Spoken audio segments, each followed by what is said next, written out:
Today, as the Democratic Alliance-initiated multi-party charter for South Africa concludes its deliberations on what they say is likely to become South Africa's majority coalition, it raises questions about whether this marks a necessary historical shift in the country's political landscape, or a strategy by the country's second biggest party to consolidate its power and finally depose the governing African National Congress. Good evening and welcome to tonight's Unfiltered. I'm Sizwe Mpofu Walsh. Just as some political parties have rejected the DA's multi-party coalition talks, they also recently rejected the ANC-led government's efforts for them to agree on a framework to manage coalitions, accusing them of using this as a plot to stay in power. But are these genuine efforts in the country's best interests, or schemes by the two biggest political parties to thwart competition as they battle for power? Tonight, we ask, is South Africa's multi-party democracy under threat? Joining me for this discussion are the UDM Member of Parliament, Ngabayomzi Kwangwa. We also welcome ANC National Spokesperson, Mahlengi Bengu Motsiri, leader of the National Freedom Party, Sheikh Imam, as well as political analyst, Sandile Swana. We did invite the DA and Action SA, but they are locked in the multi-party charter talks. First, let's watch this insert produced by Andrew Mokhatle. We are in spitting distance of the yellow party. And in this election, it may be blue versus yellow. That's what it is in this election. But let me tell you something. It won't be long. It won't be long before the choice is between blue and red. Addressing the Democratic Alliance Gauteng Congress last week, Federal Chairperson Helen Zille was unequivocal about her party's intentions as it and other political parties gear up for the 2024 national elections, expected to be the most fiercely contested since the first democratic elections of 1994. Observers ask whether these intentions have translated into the Moonshot Pact, now called the Multi-Party Charter for South Africa. So far, only 7 political formations have joined the call to dislodge the governing ANC and prevent the economic freedom fighters from winning the elections. Action SA commits ourselves to this national convention, and we have revealed how over 91% of South Africans want this project to succeed. The parties say their principles include a commitment to the South African Constitution, the rule of law, equality before the law, decentralization of power, and an open market economy. They have agreed on a list of programs which include growing the economy and creating jobs, ending load shedding and achieving energy security, building a professional public service, and delivering quality education and healthcare. But questions have been asked about whether this pact is likely to last, as most coalitions have failed due to leadership squabbles and differing priorities. We must be careful to speak of this to not be seen as undermining the spirit of the Constitution that promotes multi-party democracy. It is time we stop beating around the bush and address the glaring instabilities that have plagued our municipalities that are governed through a coalition. The blame for the instabilities in coalition governance cannot be placed on the so-called smaller parties. The real culprits for these disruptions have been the so-called bigger parties. What parties agree on is that South Africa's political future will be defined by coalition governments, and it is this realization that the ANC-led government recently convened a national dialogue to discuss what it says is a framework to ensure stable coalition governments. The framework proposes, among others, a 1% threshold for parties to be allowed to contest elections. But some see this as the ANC's attempt to stay in power, amidst a possibility that it may not be the majority party nationally and in various municipalities across the country. We are not saying parties should not campaign vigorously. Yes, every political party wants to win the elections, so they are going to go out there and campaign to get the majority. But we are saying to them, we have a reality in South Africa that we already have coalition governments, at local government in particular. Let's look at how we manage that in the interest of the people. Is South Africa's democracy maturing, or are bigger political parties consolidating power at the expense of smaller parties? Andrew Mokhatle for Unfiltered, SABC News.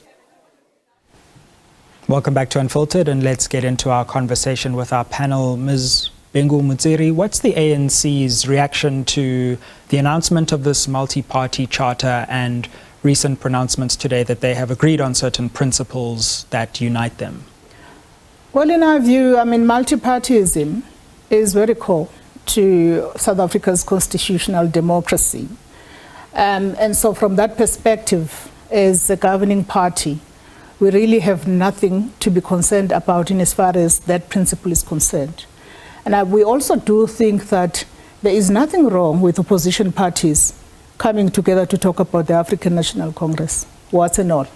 So that's our starting point. We are a 111 years old organization. Surely we've learned to be able to absorb any shock. And this is not a shock for us. We are not deterred by it. And this is not to be dismissive of it. I think every interest group in South Africa has got a right, to come together and talk about the ANC and about what it wants to do about the ANC or what it feels about the ANC. But I must say that we are really focused on reconnecting with our base, on addressing the challenges that the people of South Africa face. And our focus is on that. What happened at the Emperor's Palace, it certainly cannot be anything likened to CODESA. That's the only thing I want to correct. CODESA was a very historic moment, and some of the parties that were gathered there even led some artillery to actually break down CODESA. So surely it cannot be likened to CODESA. That would really be travesty. But apart from that, the ANC notes the Moonshot Pact, and I'm sure it is for South Africans to study it in the fullness of time. Mr. Kwankwa, can I come to you and get your assessment? The UDM attended the dialogue convened by the government led by Deputy President Mashatile and UWC. You didn't attend this grouping that's recently been meeting over the last 2 days. Why is that? Well, firstly, I think we don't want to go to the moon with anyone. We have always been part of the forum of opposition parties. The party leader, the general, has chaired many meetings of the forum of opposition parties where we discuss issues of pre-coalition agreements, cooperation on matters of principle, and so on. And by the time the Democratic Alliance called for this moonshot, whatever they want to call it, we were on the verge of actually sitting down as sister opposition parties to say what kind of coalition agreement, pre-elections coalition agreement can we come up with. But at the same time, look, for us as a party, we are guided by principles. We are not in the business of ganging up against any political party. We are in the business of saying if we want to, in good faith, to develop pre-coalition agreements, that's what we must do. Develop and establish the principles around which we can form those coalition agreements, but also with a problem in general with the largest parties, trying to scapegoat smaller parties for the failures and the instability of coalitions at local government level, when in fact they are at the core of that instability. It's usually the largest parties that can't stand each other at that level, that prefer then to put someone who's a puppet, they will consider in the majority of instances from smaller parties to run the government. And as soon as there are problems in those municipalities, they start shifting blame to smaller parties, when smaller parties don't actually have the numbers to be able to effect many of the decisions that are taken at local government level. So it's unadulterated claptrap. The other issue is you can't artificially seek to legislate other parties out of existence by coming up with this nonsensical threshold. The threshold is brought about as a solution to instability, which is very superficial, which is very shallow understanding of the political dynamics at local government level, and which, if we are true and honest to ourselves and we want to come up with a model that will work and ensure stability, we need to have a comprehensive discussion around these issues. So we see no reason why there should be a duplication of structures. There's a forum of opposition parties. The forum of opposition parties is the collective coming together to develop their own program. We can't now all of a sudden be like we're a satellite branch of the TA that calls us into one room and it says we have a vision and then we must be party to that. That's not how the UDM works. Mr. Imam, what are your views on this gathering today? Of course, you also aren't there. And what are your views of this attempt, one of many, to unite opposition parties going into the 2024 election? Well, Leo, thank you very much. Let me start off by saying I have attended, I think, 12 out of the 14 meetings. There is no doubt, and you'll notice that I think only today they came up with the actual name multi-party.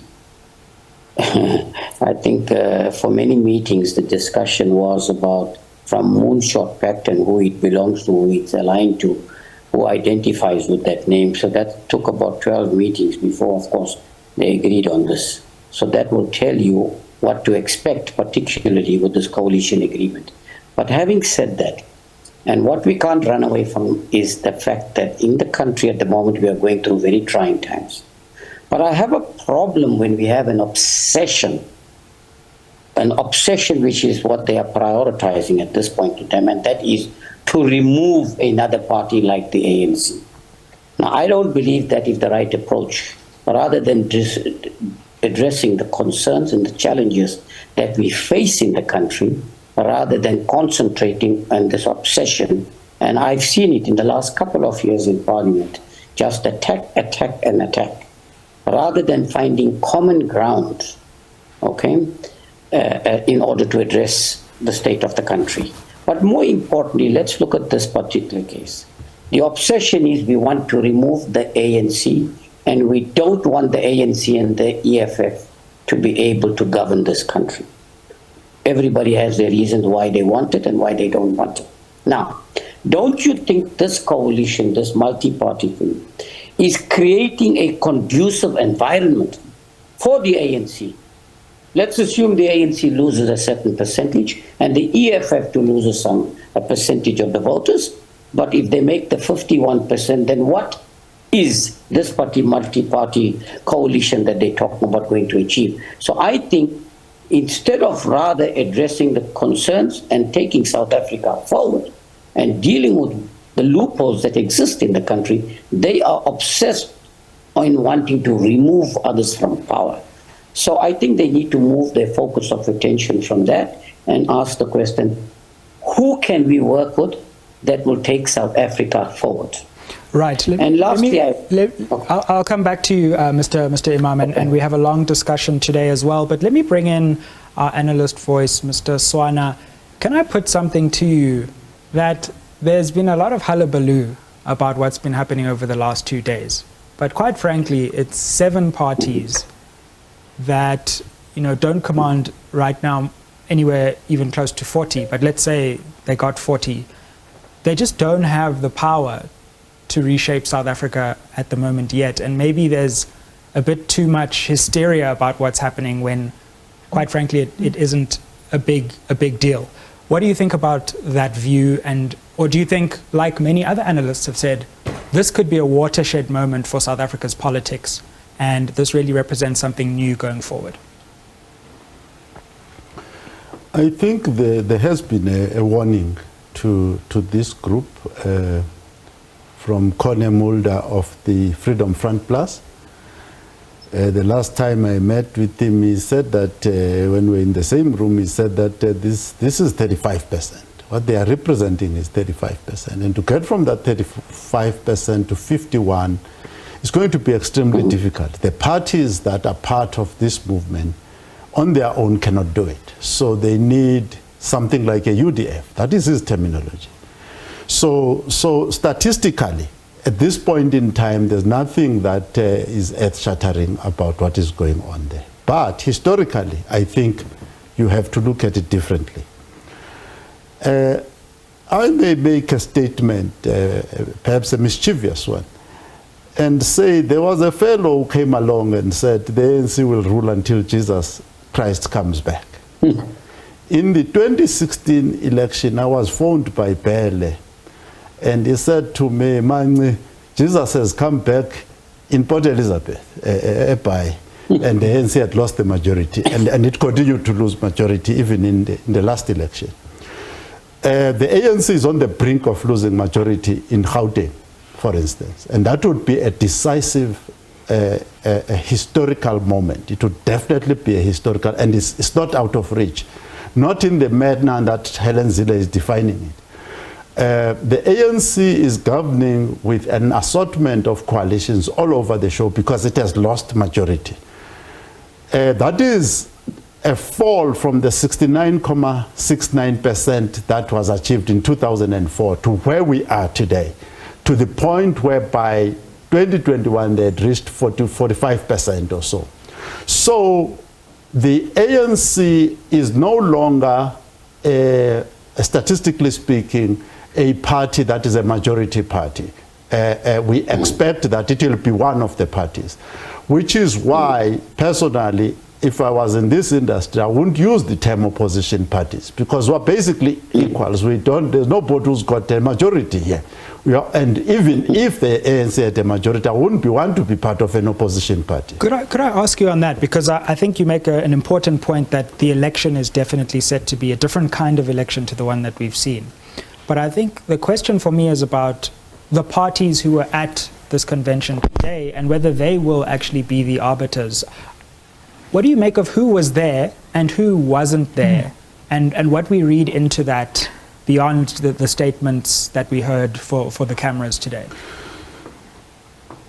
So, if we were to follow Corne Mulder again, when the likes of Alan Pusak and others formed the UDF in around 83 and so on, it changed the history of this country. And part of why it changed the history of this country is who joined the UDF.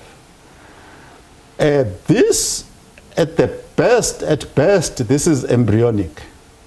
This charter, this multi-party charter, as a political entity, it is embryonic. It's not something that can be put into if it was boxing, you can't take this and put it in the boxing ring. It is no match for the people that are in this industry. So, so from that point of view, as I've already said, there are people who, if you wanted to play serious politics, who would have needed to be there and who are not there. So from that point of view, Kumede and company still need to persuade the real players to join this game. The DA is probably at about 20% and is unlikely to move beyond that 20%. So, and I think Corne Mulder is correct in saying we need another force altogether. And to be more direct about this, if you don't know how to mobilize black supporters from the townships and the villages, you are not going to rule this country. Finish and laugh. Let's leave it there for now. We're going to take a break. We're discussing coalitions in South Africa and the various proposals that have emerged over the last few weeks. After the break, we come to some of the other proposals for coalitions. Don't go anywhere as we explore those.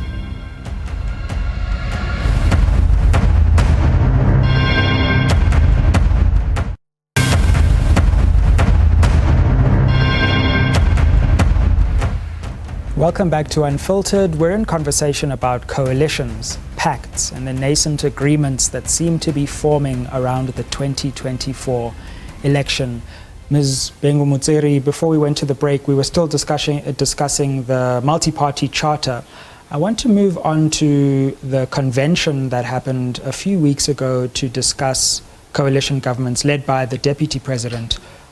But please also feel free to respond to the discussion as it unfolds, and that invitation, of course, is open to all the panelists. Well, I suppose I want to just take a bite at this idea of invoking the UDF in a manner that is very ahistorical. in a manner that also compares what the moment that unfolded in the past 2 days to the foundations of the United Democratic Front. Quite a historical, lacking in a sense of history in terms of how the UDF came about. There is nothing in the parties that have converged, not even a semblance of that connectedness to what in the ANC we call the motive forces of society. Black people in general, Africans in particular, farm workers, miners, the youth, the women. In fact, you actually had even an assembly of men on that platform. That should tell you a lot about how the lack of genderedness of that convention. Perhaps the women are still going to come to the fore, but I'm not there.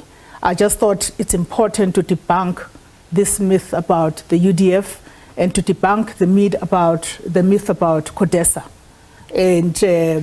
and to also say that this is not the first attempt, by those that want to be a bulwark against what is perceived as ANC power in society, regardless of where we stand, Mr. Siswana, in relation to percentages. But we know that the 2019 election, when the IEC made a declaration about who has won, the ANC emerged.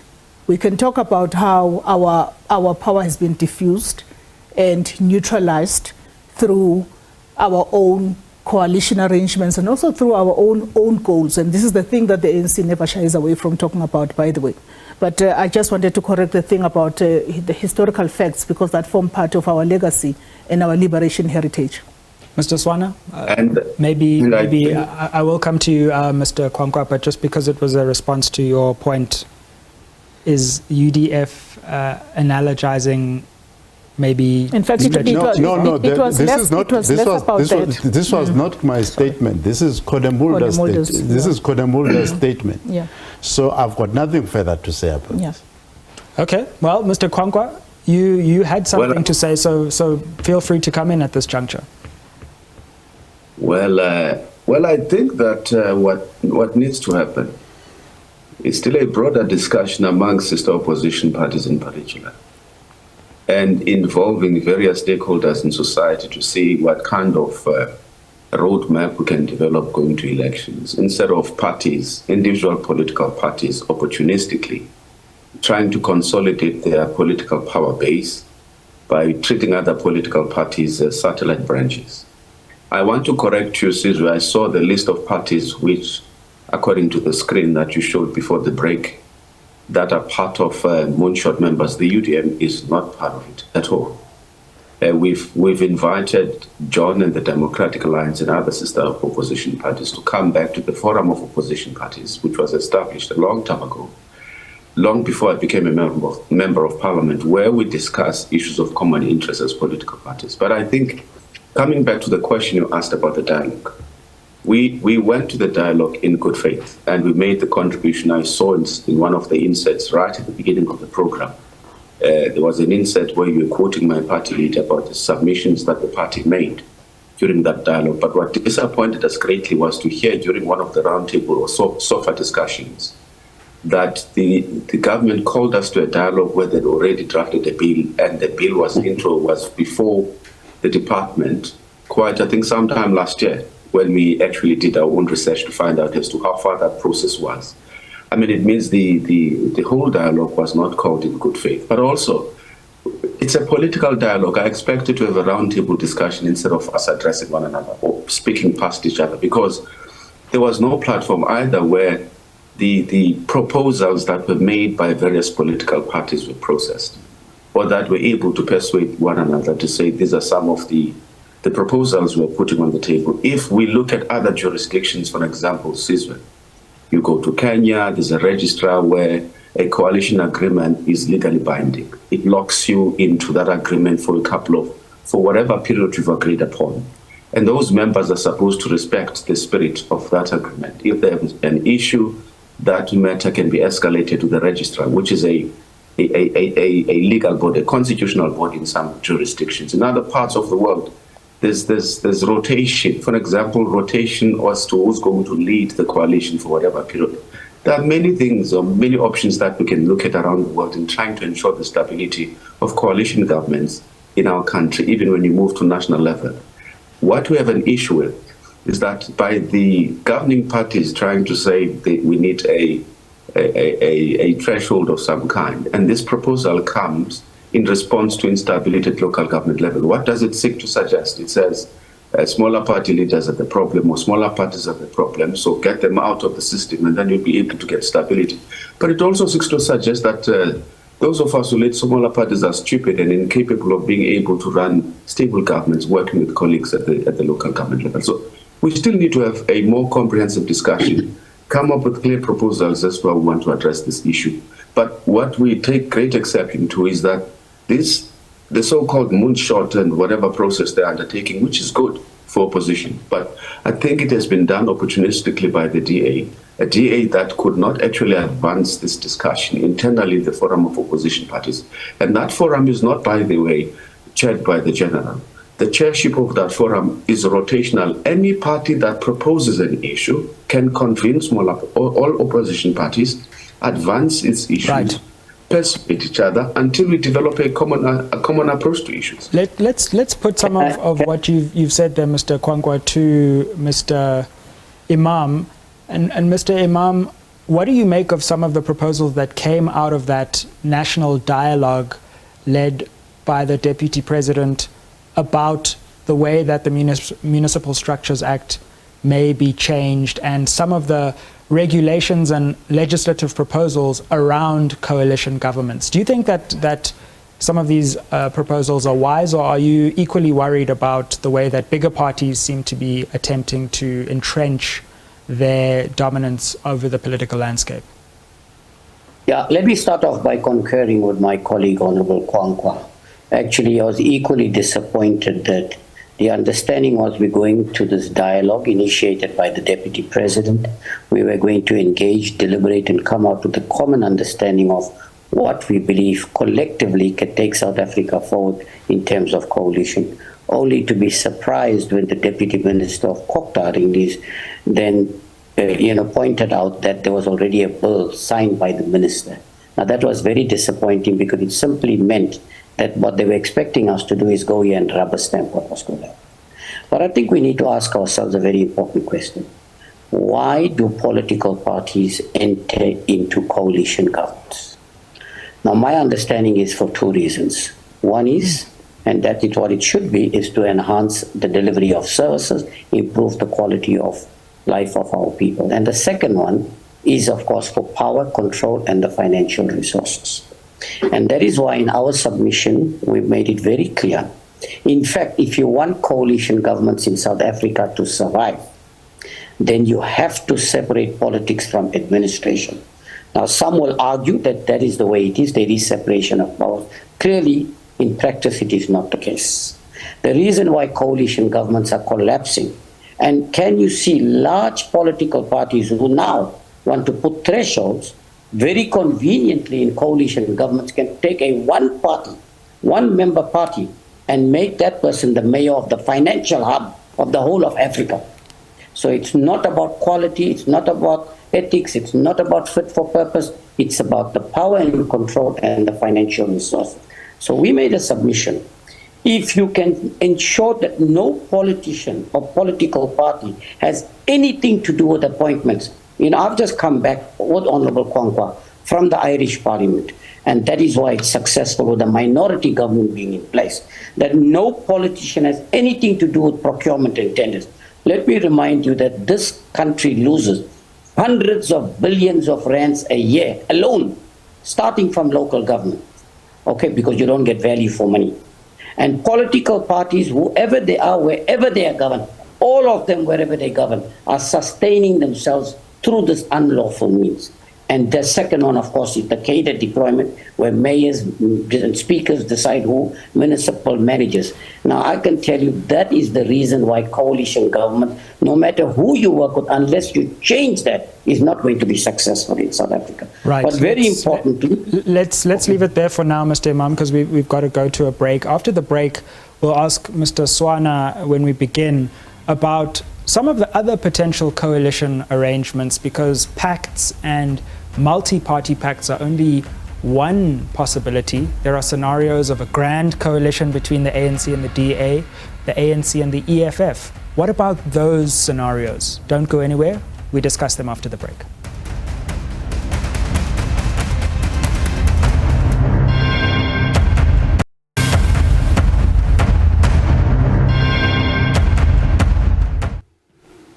Charters, pacts, dialogues, conventions, that's the order of the day in South African politics, and we're inquiring into whether these pacts are good or bad for multi-party democracy.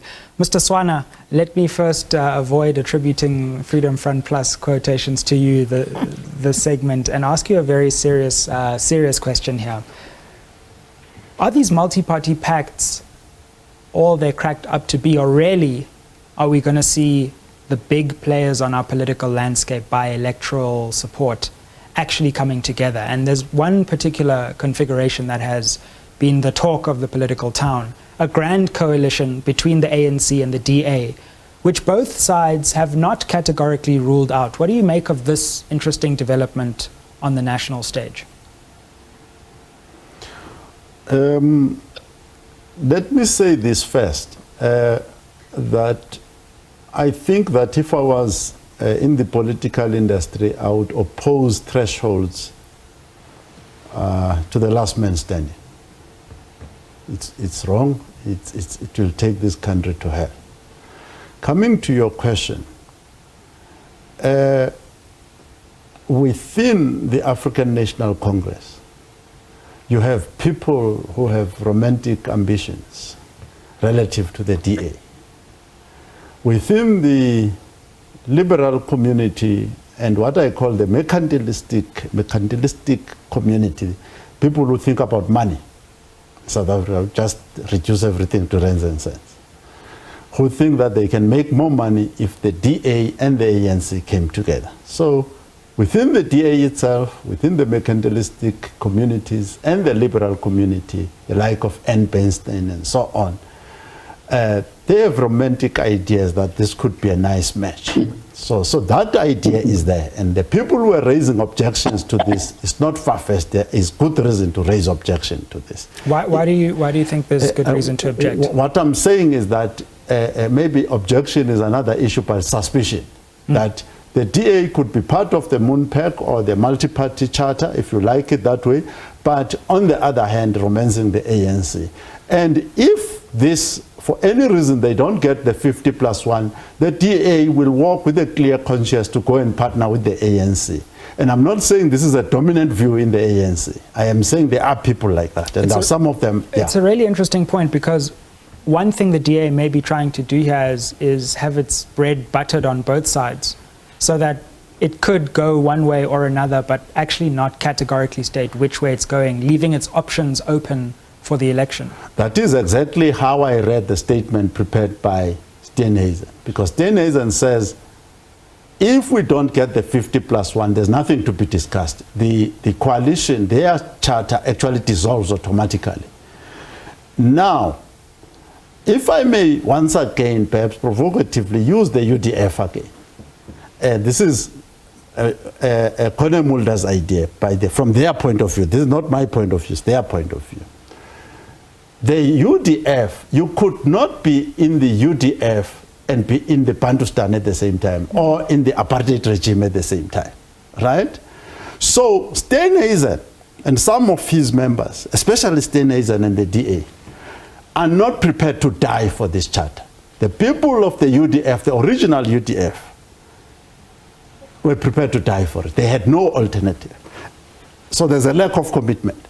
Interesting provocations there. Ms. Bengu Mutsiri, the head of the Veterans League, Mr. Snuki Zigalala, on multiple occasions now, has not categorically ruled out, in fact, I would say has opened the door in many ways for a conversation with the DA.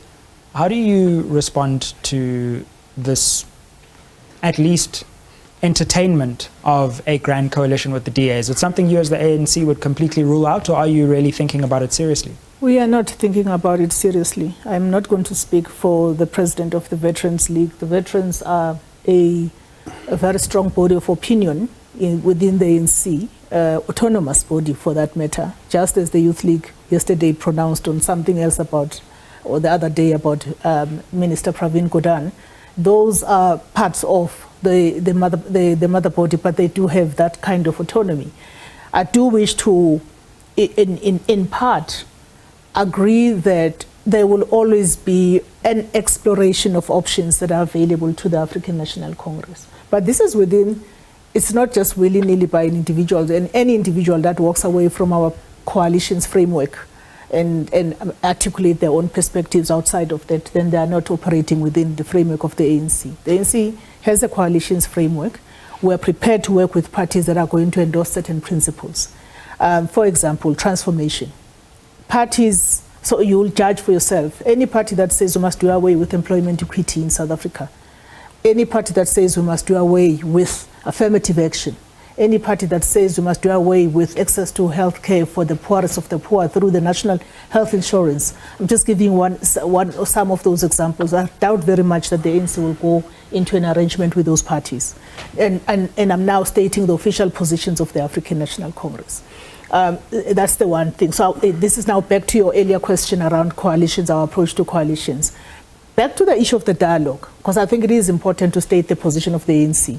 I think the ANC's approach as the governing party and the incumbent government through our deployees there was that let's support this dialogue. It is important for South Africa as a democracy 30 years later to come to a conversation about how to manage coalitions for the stability of the nation, for the sake of democracy and institution building. Do you see it as a success? Do you think that you achieved that aim?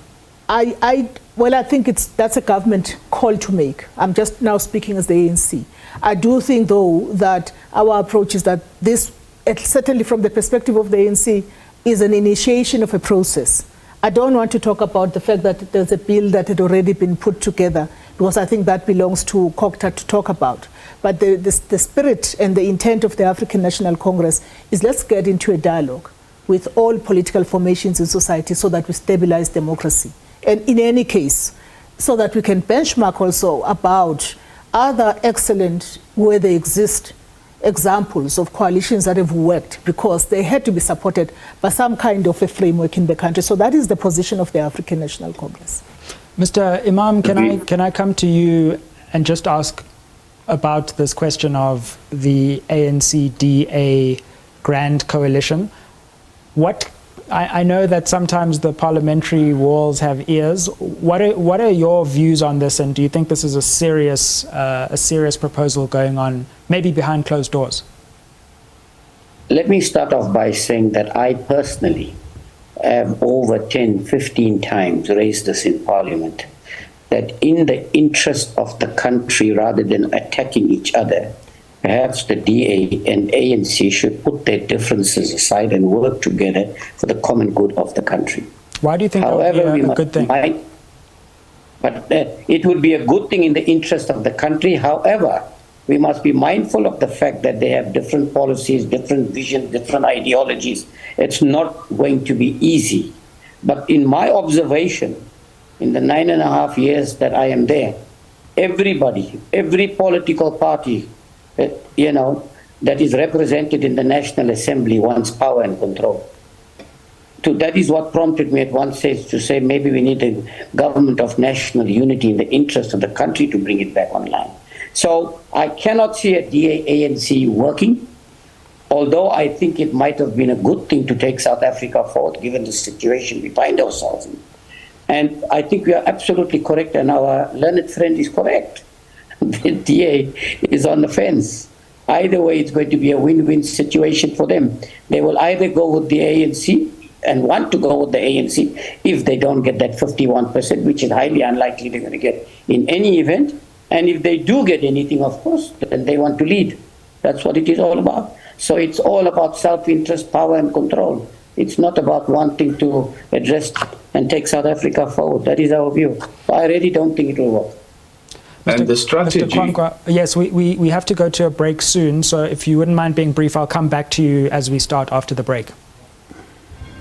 Must I be brief now? Yes, please. And the strategy... Okay, no problem. The strategy of the DA really, I concur with the political analyst. The strategy of the DA really is to sit on the fence, but on the one hand, flirt with the ANC.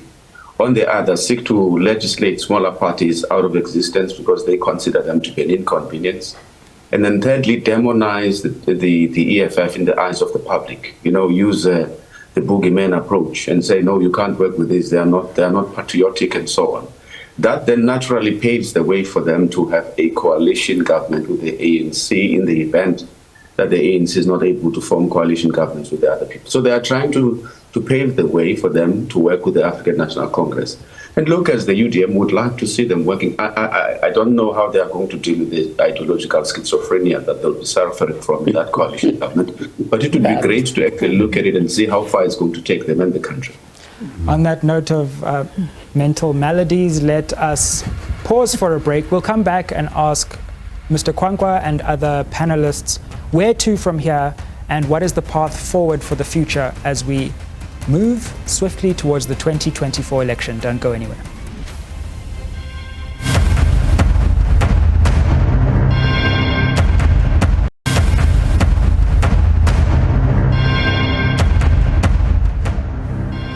Welcome back to Unfiltered. We're in conversation about pacts, coalitions, dialogues, all the multi-party happenings in South Africa's political landscape, and we have a fascinating panel of analysts and political party leaders. Mr. Kwankwa, before we left, you were talking about the ANC and DA potential pact that's going on. What about the ANC and the EFF? The EFF has been left out of this multi-party charter, but it governs in coalition with the ANC in many cities. What do you think about their position in this particular question? And could we have another scenario which is simply an ANC-EFF alliance nationally? Just to remind viewers, just as with the DA and Action SA, we did invite the EFF who couldn't join us tonight. But I'm interested in your views there too. Well, Sizwe, I think that question would be more appropriate for the political analyst, since I can't answer or be the spokesperson of the EFF. But I think that is a possibility because the two parties have worked well in some areas across the country. And look, it's a matter that the two political parties, the ANC and the EFF, will have to trash out going to the 2024 elections. I mean, the EFF has its own strategies and ways of doing things, and we have to respect that. And so does the ANC. But what we're interested in as the UDM, I think it would be a matter of saying, if you remember, when some of the opposition parties did not want to be part of the Moonpack, or Moonshot, I don't know what it's called, Don said the door is still open for other parties. I want to make this appeal to all the sister opposition parties and say the door is still open for them to come to the forum of opposition parties so that we have a broader discussion about how to tackle this issue, so that we also trash out a pre-coalition agreement if needs be, or look at different scenarios, so that because what happens in South Africa in the majority of instances is it's almost like we did not know that we're going into an election. We're always caught with our pants down after the election. The first coalition agreement that we had was dealt mainly with, it dealt with minute detail. It did not have to do with policy and programmatic issues. Why? Because we could not have the discussion before elections, and it was too sensitive to have those issues, though there are ideological differences after elections. We must learn from our mistakes. The other issue is which I think we should take ownership of responsibility for being summoned by Deputy President to go to a dialogue where we discuss coalition governance, where we've been in coalition with each other for a long time. It's a failure of leadership on our party and its opposition that we have not been able to work together properly in the areas and municipalities in which we govern. And that is something that we need to do as opposition. We can't come up with charters and moon packs and whatever we want to come up with if we're not even able to stand one another and each other when we work together at local government level. We must create and develop models at local government level that we can simply just take them to the national level. Yes, if the need for a coalition government arises at national level in 2024. Mr. Swana, since I've been invited to bring you in here, what do you make of the EFF's absence? And we've spoken about an ANC-DA coalition. Another scenario is that the ANC and EFF nationally find each other, and that could also be a potential coalition. At an earlier time, Steenhuisen declared the EFF enemy number one of the DA, and later on produced a list. I don't know if that list was genuine, but I saw a list of parties where it made a cross on those lists that if you vote for this party, you are voting for the EFF ANC coalition. So he produced what I call the list of enemies. Now, my understanding of that is that he actually formed a left-wing coalition just by doing that. Because basically those people knew that they are not wanted in the moonshot. Whether if you are a PAC, AZAPO, ATM, UDM, whatever you are, automatically is creating that crawl. The ANC just has to keep the gates open, and these people will walk in, and Steenhuisen is corralling them in. So the ANC didn't have to do anything about that. That was the DA. So the DA was the architect, changing the landscape of South African politics just by that. And you will see that when they started these multi-party talks, they started trying to rebuke Steenhuisen for that partly, and also for this other issue that he's trying to be the boss of the whole thing.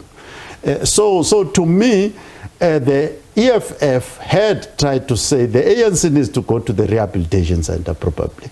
And the ANC has been saying that itself. If you look at the document of the new cadre, the document of Through the Eyes of the Needle, almost 23 years, 22 years ago.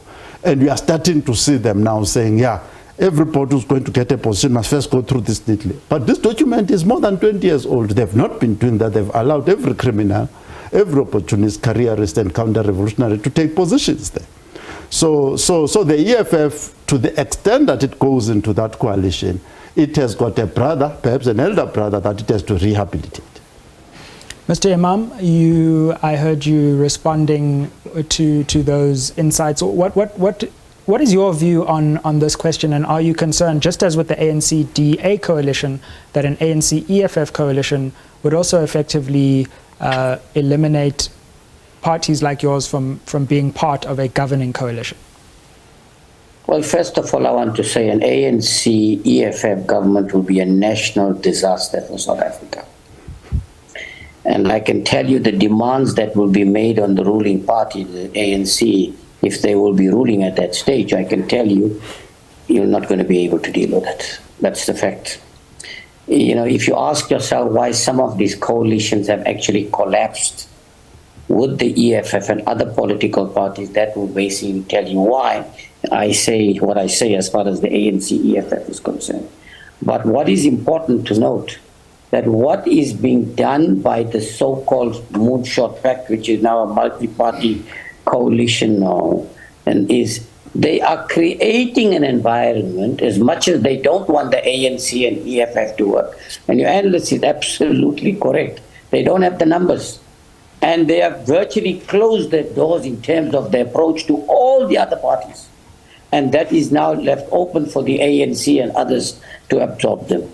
So, really speaking, I can tell you, the opposition parties under this Moonshot Pact with the DA multi-party coalition is not going to achieve what they want. So the objective that they want to achieve, they're not going to do, but they're playing into the hands of the ANC-EFF. But also, I think another point we need to note here is this.